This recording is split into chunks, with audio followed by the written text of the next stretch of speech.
Pastor, pupunta ko sa church ng Apod. Ganun ba? So, pag sinabi kong, sige, prepare ka, ikaw ang mensahe. Ikaw ang tatay sa pulpito. Ganun po yun. Kaya, nalalaman ko po kung mayroon pong tatayo. Kahit po rito, ang naggawa po kami schedule, andyan po sa nakasulat, whole man po yan, schedule po nandiyan po lahat. Para nakapreparado po yung bawat ginagamit ng ating Panginoong Jesucristo. Okay po. At una, nais ko pong bago sa topic po natin, ano po ba yung topic? Remind po natin nung Sunday. Let us rejoice in the Lord. Okay. Sino po ang nakaalala? Nakalimutan mo ba ninyo o naalala pa ninyo yung ating mensahe ng linggo? Tayo magalak sa Panginoon, magalak tayo sapagkat ang kagalakan ay kalakasan, ang kagalakan ay kagalingan. Amen? So sabi po yan, magalak tayo sa Panginoon Jesucristo. Kaya kung kayo pupunta sa church, sa lahat ng ating ginagawang paglilingkod, kailangan po magkaroon po tayong kagalakan. Sino po nagagalak sa Panginoon? Palakpak po natin sa Jesucristo. Kung kayo po yung nagagalak sa Panginoon, ngiti nga po kayo, abot tayo nga. Yun. Okay po. Kailangan may kagalakan po tayo sa paglilingkod sa Panginoon. Kasi kalakasan yan, kagalingan yan, kahit may karamdaman ka, gagaling ka. Kaya mo may awit yan, di ba? Sabi nga, kagalakan sa Diyos ay ating kalakasan. Kagalakan sa Diyos ay ating kalakasan. Kagalakan sa Diyos ay ating kagalingan. Kagalakan sa Diyos ay ating kagalingan. Kaya nga po, kung kayo ay malulungkot, yung sakit po ninyo ay lalo pang magkakasakit po kayo. Pero sa kabila ng may sakit kayo, magalak pa kayo, yung sakit po ay mawawala po yan. Sapagkat yan po ang sabi ng ating Panginoon Jesucristo. Ngayon ay, ang topic po naman ngayon sa 113 verse 23-24, try me, O God. Okay. Isang pagtisting. Tistingin mo ako, Lord, subukin mo ako ngayon. Sabi po diyan. Sabi ni King David, isa sa nagsasabi doon po sa sinasabi sa last word ng verse 23, subukin mo ako. Isang salita na maraming mga tao na takot subukin. Pero si King David, si Haring David, nagsasabi po siya, subukin mo ako ngayon. Ewan ko kung kayo ay nakapag-pray na nagsasabi kayo, Lord, subukin mo ako. Testingin mo ako. I-try mo ako kung ako'y tapat o hindi.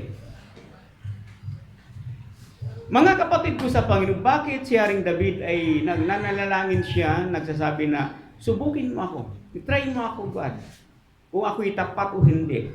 Okay, doon kasi po makikita po mga kapatid. Ngayon, itong history pong ito, King David, kung ating mapapansin, ito sa 2 Samuel, kung makikita natin si Haring David, next ko pong history po sa inyo, chapter 11, verse 1 up to 5, makikita po natin dyan.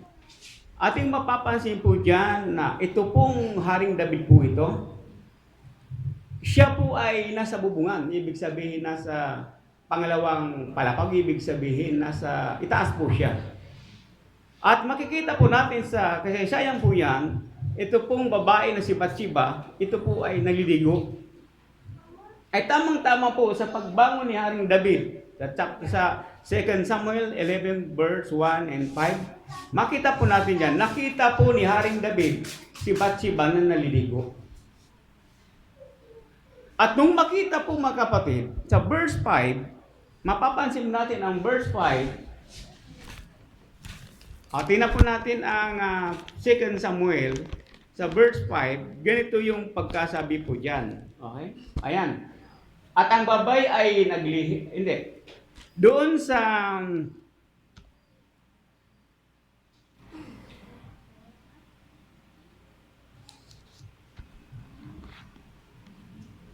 verse 2 muna. Okay, verse 2. Bago yung verse 5. Ganito po yon. Ang sabi diyan, At nangyari na kinahunan na si David ay bumangon sa kaniyang higaan at lumakad sa bubungan ng bahay ng hari, at mula sa bubungan ay kanyang nakita ang isang babae na nanliligo. Si Bathsheba po yun. At ang babae totoong napakaganda. Masdan. Okay. Nagkaroon pong tinatawag si David pong tinatawag na napakaakit-akit na pagmasdan ang babae si Bathsheba sapagkat siya po ay napakaganda. Nagkaroon po si Haring David ng pagnanasa doon sa kanyang pagtingin sa babaeng naliligo. At ito pong hari po ito, dahil hari, ito po ay ipinakuha po si Bathsheba. At nung siya po ay pinakuha, ito po yung sinipingan. At ang sabi sa verse 5, yun no kanina, yung verse 5, ito yung pagkasabi po niya ng verse 5. Nung matapos masipingan ito, sabi niya, at ang babae ay naglihi at siya ay nagsubo at nagsaysay kay David at nagsabi, ako'y buntis. Ano pong mapapansin po natin dito na doon po nasubok si Haring David sa pamagitan ng babae. Na kung siya'y tapat na susunod sa kalooban ng Panginoong Diyos, na hindi siya magkakasala, na hindi po siya magkakamali. At ang sabi po rito, itong David po ito ay nasubok ang kanyang puso at isip, ang laman ng kanyang isip, ang laman ng kanyang puso. Kasi mga minamahal ko sa Panginoon minsan, ang laman ng ating isip at laman ng ating puso magkaiba sa sinasabi. Tama o mali? Maray nagsasabi ka, kailanman hindi ako matutokso ng babae. Kailanman hindi ako mangangalunya. Diba? Pero alam ng Diyos yung laman ng isip at puso ng tao. Pero magkaiba yung lumalabas sa kanyang labi. Kaya sabi ni King David doon sa ating pinaka-teksto, O Lord, testingin mo ako, subukin mo ako. Kung ako'y tapat, tingnan mo ang laman ng isip ko, tingnan mo ang laman ng puso ko. Diba? Doon sa binasa natin, tingnan mo ang laman ng ating isip. Kayo po ba, mga minamahal? Alam ba ninyo ang inyong isip? Alam ba ninyo ang inyong puso? Na ang inyong sinasabi ay sang-ayon sa inyong iniisip, sang-ayon sa inyong laman ng puso. Tandaan natin lagi, ang sinasabi ng tao kung minsan magkaiba ang laman ng iyong isip at laman ng iyong puso. At ito'y papadaanin sa pagsubok para makita ang pinakaibutura ng ating isip at puso. Hindi mo makikita at malalaman ang laman ng iyong puso at isip kung totoo o hindi, kung hindi ka dadaan sa pagsubok. Kaya nga po si King David, sinubok agad eh. Marahil masasabi natin, isang hari na maraming asawa, pwede makapag-asawang napakarami, pero single po, hindi may asawa. Sapagkat si Bathsheba ay may asawa, ang pangalan ay si Urias. Alam ni David na bawal ang kumuha ng isang babae na mayroong asawa. Sa Old Testament, kahit ilang babae kunin mo, pwede yan. Kaya nga si Salomon, ilang asawa? Napakarami. Sa Old Testament, napakarami. Pero ang kinukuhang asawa ng hari ay hindi yung may asawa. Tama o mali? Kahit ilang kunin mong asawa, basta't walang asawa, hindi kasalanan sa Old Testament. Hindi kasalanan yan. Kaya dito, nakita dito, ang sabi sa verse 5, nagsabi yung babae, ako'y buntis. Ano nadama ni David sa kanyang isip, puso? Takot. Bakit natakot siya? Sapagkat alam niyang kasalanan sa Diyos at malalaman ng kanyang kaharian, mali ang kanyang ginawa bilang isang hari. Kaya natakot siya eh. Kaya nga, si Urias nasa labanan, nasa paglalaban po, pinauwi po yun para matakpan ang kanyang pagkakamali. Kasi ang tao, pag nagkaroon ng tinatawag na pagkakamali, ibig sabihin takpan yun. Anong ibig sabihin ng takpan? Pinauwi si Urias. Pag-uwi, pinatuloy sa kanyang palasyo, pinakain, at sabi, huwag ka nang bumalik muna sa labanan, ikaw ay umuwi sa iyong tahanan. Ibig sabihin, pag umuwi, siyempre matagal na hindi nakita, may mangyayari. Upang matakpan, yung pagdadalang tao na kanyang ginamit. Di ba? Tatakpan. Pero ang Urias nito, imbis na umuwi sa kanyang tahanan, hindi tumuloy, kundi nasa pintuan ng palasyo. Hindi umuwi. At tinanong, nalaman ni King David, bakit hindi ka umuwi sa bahay niyo? Di ba? Sabi ni Urias, Panginoon, buhay ang Diyos at alam mo. Yung ating mga tauhan nasa labanan at yung aking among si Joab ng aking Panginoon na nasa labanan, hindi ko matarok, ibig sabihin, hindi ko matanggap na ako uwi sa aking tahanan, mag-iinom, magsasaya, kasipin ko ang asawa, ay yung aking asawa, samantalang nasa labanan yung ating mga tauhan. Hindi ko yan kaya eh. Amen? Hindi kaya. Bakit? Sobrang mahal ni Urias ang kanyang mga kaibigan ng mga Israelita. Mahal ni Urias ang kanyang amo. Ganun ang pagmamahal.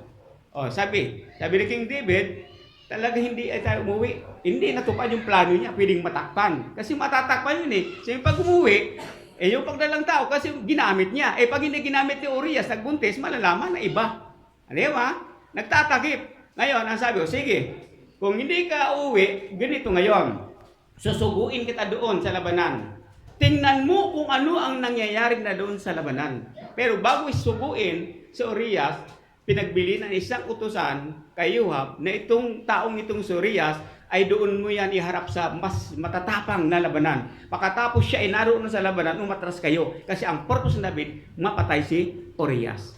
So ano namang pagtatakip ang makikita sa puso't isipan ni King David? Pagpatay na si Urias, balo na yon. Pag balo na, walang kasalanan, nagbuntis yun na nakuha niya. Ang tao pag nagkakamali, mahilig mag-isip ng kaparaanan na natakpan yung kanyang mali. Tanda natin, tayo po, pag may magkakamali tayo, nag-isip tayo mga kaparaanan kung paano matakpan ang mga mali po natin. Sabihin ko sa inyo, alam ng Diyos ang puso't isip ko at puso't isip ninyo po mga kapatid. Walang makapaglilingid sa Diyos po. Amen? Tanda natin, wala po. Tandaan po natin yan mabuti mga kapatid. Ngayon, itong story pong ito, gusto ko ipakita po sa inyo mga minaman. Akala ni King David ay natakpan o natago ang kanyang ginawang pagkakamali. Pero sa Diyos po ay kitang-kita at hayag na hayag po yan mga kapatid ko. At ito na po nangyari, hanggang dumating, ito pong Urias pong ito ay ipinasubo po doon sa labanan hanggang natupad yung kanyang plano. Ano yung plano? Mapatay po si Urias. Hanggang mapatay si Urias, hanggang maraming tawa na napatay. At itong ibinalita po sa hari. Nung ibalita po na maraming Israelita napatay, ay pagalit po si King David. Alam naman yung may mga mandirigma doon matatapang, doon kayo lumusob. Nung malaman na nagalit si King David, sinabi, kasama po si Urias na namatay. Ganun ba? Ganyan talaga. Ganyan talaga ang labanan eh. Kung ano po yung kanyang puso eh. Bakit? Nangyari yung kanyang kalooban. Nagalit siya, hindi alam na kasama si Urias sa kamatayan. Pero ibalitang idugtong dun sa huling balita, kasama po si Urias. Ganun. Ganun talaga ang trabaho, paglabanan. Napapatay talaga yan. Amen? Akala King David po ay talaga natakpan po yung kanyang pagkakamali po. Natakpan po ba o hindi? Hindi po. Bakit po? May isang propeta. Ang propeta po ay Nathan, na isa pong pinadaan sa isang history po. Kasi po kapag ikay propeta at saka yung hari, mas mataas ang hari kaysa propeta. Sino ang mataas daw? Ang hari kaysa propeta. Kayang paputulan ng ulo ang propeta.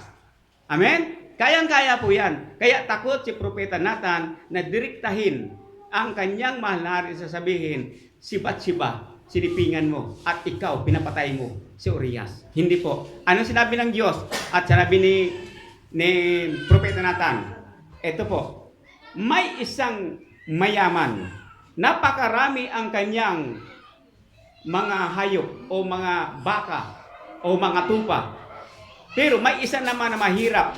Iisa lang ang kanyang tupa. May dumating sa mayaman na isang bisita. At ang kinatay ng mayaman, ang pag-ari ng isang tupa ng mahirap. Yun ang inihanda doon sa bisita. Doon sa kanyang panahuin. Alam pa ninyo ang nangyari kay David? Pasigaw po siya ng galit. Sumpain, kailangan parusahan ang mayaman na ito. Bakit? Kasalanan eh. Bakit ang kasalanan? Siya ay maraming tupa, doon pa kinuha yung tupang isa sa mahirap. Ang sabi ni Propeta Nathan, tayo po yun. Ikaw napakayaman mo na, maraming asawa ka na walang asawa, bakit naisipan mo pa na iisang tupa si Bathsheba yun at ipinapatay na kinatay si Urias? Kaya ikaw yun. Ang sabi ni King David, siya nagsabi, nagkasala ko sa Diyos. Amen? Nagkasala ako sa... Ano pong naisipahiwatig sa atin ngayon? Ito po. Kung minsan ang ginagawa natin, akala natin tama. Kaya ang tao gumagawa ng kanyang kagustuhan kasi akala ay tama. Pero hindi mo malalaman ang iyong mali kung walang taong magsabi sa iyo, may mali ka. Hindi alam ni David na akala niya ang kanyang ginawa ay matatakpan, hindi alam. Akala niya ito ay, ang mali ay magiging tama sa paningin ng mga tao. Pero po mga kapatid, hindi nayaan ng Diyos. Ito po'y ininantad ng lingkod na propeta Nathan. Kayo po mga kapatid, meron kayong mga tinatago na lihim sa iyong isip at puso. Sa pamagitan ng mga lingkod ng Diyos, ito'y pinapahayag. At mas mabuting sabihin sa iyong sarili, nagkasala ako sa Diyos, may mali ako. Mas mabuting ikaw ang umamin kaysa direktahin ka, ikaw ay may kasalanan sapagkat magagalit po kayo. Ano ang mas maganda? Direktahin kayo, may sabihin sa iyo may mali ka, o kayo mismo ang magsaliksik ng iyong buhay na ako ay may mali? Ano po mas maganda? Direktahin kayo ng iyong kapatao, kapatiran, pastor na may mali kayo, o sabihin niyo sa inyong sarili na ako ay mayroon mali? Mas maganda po yung saliksikin mo yung sarili na ikaw mismo mag-amin na may mali ka. Amen? Aminin mo na may mali ka sa ngalan ng Panginoong Jesucristo. Kaya nga po rito, dahil nga po rito ang mali ay inamin ni King David po, pero dumating rin ang kanyang kaparusahan. Ano yung kaparusahan? Number 1, ang anak ni Bathsheba namatay. Number 2, ang sumpa po doon sa kanyang ginawang pagkakamali, si Absalom nag-alsang laban para sa kanya. Number 3, ang mga pagkakamali ay tinanyag. Yung kanyang anak, sinipingan ang kanyang mga asawa, ay talagang lantaran pa sa bubungan, doon ginagaw. Iyan ang tinatawag na kaparusahan sa kanyang ginawa. Pinatawad. Pero po, ikaw ay tatanggap ng isang pagpapalo ng ating Panginoong Jesucristo. Kaya sa awit po, nagsasabi si King David, O Diyos, subukin mo ngayon ako. Ang Samuel, sa pagdating ng awit po, mga kapatid, doon naman siya nagpapasaliksik si King David. Amen? Di ba tayo lahat ay nagkamali? Habang tayo tumatagal sa pananampalataya, habang tayo nakaupo sa bangko tuwing araw ng linggo at sumisimba po tayo, kailangan lalo tayo nagpapasaliksik sa Diyos. Habang lumalalim ang ating pananampalataya kay Kristo Jesus, kailangan nagsasabi tayo sa ating sarili, Panginoon, saliksikin mo ang puso ko. Alamin mo ang isip ko kung ako mayroon pang pagkukulang, kung mayroon akong mali. Kaya nga, yung awit ko, minsan umiyak po ako yan. Yung awit ko, siyasatin mo, Jesus, ang puso ko sa kasalanan nagawa laban sa'yo. Di ba? Kung minsan, inaawit ko po yan. Kung minsan, naninikluhod ba ako, inaawit ko yan. Nagpapasaliksik po ako sa Panginoon. At doon po sa awit na niya, kung minsan, nagbibigay ka pahayagan ng Panginoon kung ano ang mga pagkukulang ko. Lalong higit, ang ating puso at ang isip, may mga tinatago po yan. Nalalantad po yan sa ating Panginoong Jesucristo. Kaya nga po, patuloy po ating ipahayag ang laman ng ating puso, ang laman ng ating isip. Magpasubok po tayo sa Panginoong Diyos. Kaya sabihin natin, o mga lalaki muna, itaas ang kamay ng mga lalaki. Mga lalaki, okay, itaas ang kamay ng lahat ng bakla. Ay, wala, salamat sa Diyos, walang bakla. Okay. Okay, ngayon, mga lalaki, kaya ba ninyong masabi sa ating mga sarili, kailanman hindi ako mangangalunya? May isang asawa ko na isang dapat kong mamahalin. Ngayon, pag sinabi natin itong salitang ito ang kasunod po yan. Sabi ni King David, O Diyos, subukin mo ako ngayon kung tapat yung sinabi kong hindi ako mangbababae. Ngayon, pag iyan ay tinisting ka ng Lord, papakita ka ng isang naliligong Bathsheba at kaaya-aya sa iyong paningin. Ayan na, mga brothers, pastors, ayan na, papakitaan ka ngayon eh. Papakitaan ka ngayon. Doon matitis, doon matatry, doon matitisting, doon masusubok ngayon. Ang puso mo ba ay malinis? Ang isip mo ba ay malinis? Ang puso mo ba ay para sa asawa mo lang na nagmamahal, wala nang ibang kinikilingan? Matitisting po yan. Pag pinadalang kang isang babae napakaganda na sinasabi ng isip mo, mas maganda ito kay Mrs. Doon matitisting po yan, amen? Kapag ganito po yan, number 1 yung paghanga. Kasi ang tao laging naghahanga, di ba? Mahanga yan eh. Naghahanga po siya. Ngayon, pag naghahanga isang tao, pag tinitigan mo po, hindi natingnan, tinitigan mo talaga. Kaya si King David po ay hindi lang natingnan ng ligo eh, kundi tinitigan. Bakit tinitigan masyado? Kasi nakitang maganda. Kasi kapag sumagi lang sa mata mo, naliligo, kung ano man yung itsura ng naliligo na yan, sumagi yan, may hindi mo mapamansin, sexy man yung ano. Bakit? Ganyan lang yung mata mo eh. Sumagi lang eh. Bakit nasabi sa talata doon na napakaganda ang paningin na nakita kay Batsheba? Bakit? Tinitigan mo siya doon eh. Mula ulo hanggang talampakan, tiningnan niya. Amen? Tiningnan niya. At doon po mga kapatid ang pumasok